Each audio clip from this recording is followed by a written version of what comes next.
Radioatividade é um fenômeno nuclear que resulta da omissão de energia por átomos, provocada em decorrência de uma desintegração ou instabilidade de elementos químicos.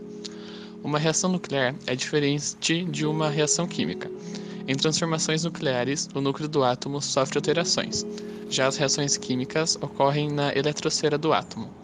Dessa forma, um átomo pode se transformar em outro átomo, e quando isso acontece, significa que ele é radioativo.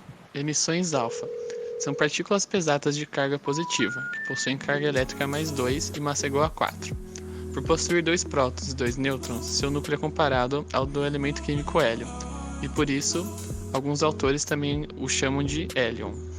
Possui pequeno poder de penetração, por isso a sua radioatividade pode ser impedida por uma folha de papel. Emissões beta são partículas leves de carga negativa e que não contêm massa. O elétron da partícula é produzido por reações nucleares a partir de um nêutron e possui alta velocidade. Nessa reação, um nêutron estável se desintegra, convertendo-se em um próton, que permanece no núcleo. Há a emissão de um elétron em alta velocidade do neutrino, cuja massa e carga são desprezíveis. Possui poder de penetração superior à radioatividade alfa, podendo penetrar uma folha de papel, mas não uma placa de metal.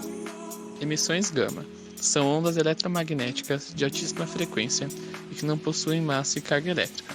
Sua capacidade de penetração é superior aos raios X e faz com que a sua radioatividade passe tanto pelo papel como pelo metal. A radiação gama é bem mais penetrante que os outros dois tipos, devido ao seu comprimento de onda ser bem menor, podendo facilmente atravessar todo o nosso organismo. Fusão nuclear é a junção de átomos que têm núcleos leves. Da junção desses átomos resulta um átomo com núcleo mais pesado. Submetidos a uma temperatura bastante elevada, o deutério e o trítio, que são isótopos de hidrogênio, se unem e dessa união resulta a liberação de uma grande quantidade de energia, que são formados os núcleos de hélio.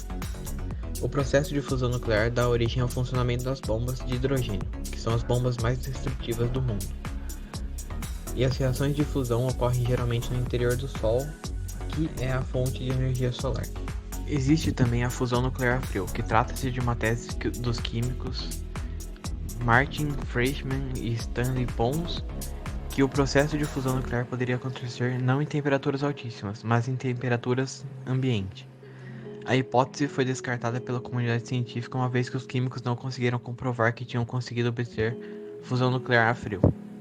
Fissão nuclear é um processo natural que consiste no decaimento de núcleos atômicos instáveis em núcleos atômicos menores por meio da captura de nêutrons lentos. Nesse processo, uma grande quantidade de energia é liberada em forma de radiação em virtude da diferença de massa entre o núcleo original e a soma das massas dos núcleos resultantes do decaimento radioativo. Após a captura de um nêutron, elementos pesados como o urânio tornam-se instáveis e acabam dividindo-se em núcleos menores, emitindo outros nêutrons, o que forma uma radiação em cadeia com grande liberação de calor e radiação. A radiação pode provocar basicamente 2 tipos de dano ao corpo. Um deles é a destruição das células com o calor, e o outro consiste numa ionização e fragmentação das células. O calor emitido pela radiação é tão forte que pode queimar bem mais do que a exposição prolongada ao Sol.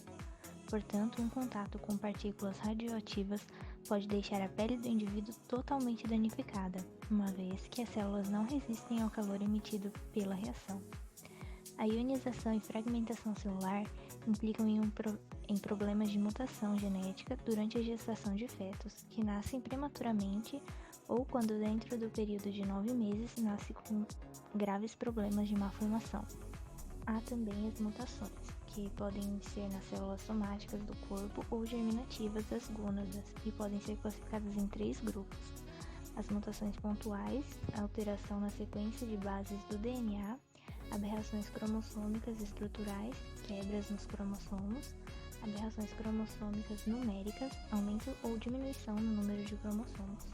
Temos também os efeitos relacionados ao tempo de manifestação.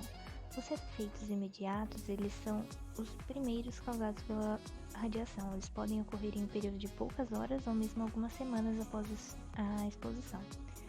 Mas também tem os que aparecem depois de anos ou mesmo décadas, que são chamados de efeitos retardados ou tardios, como é o exemplo do câncer.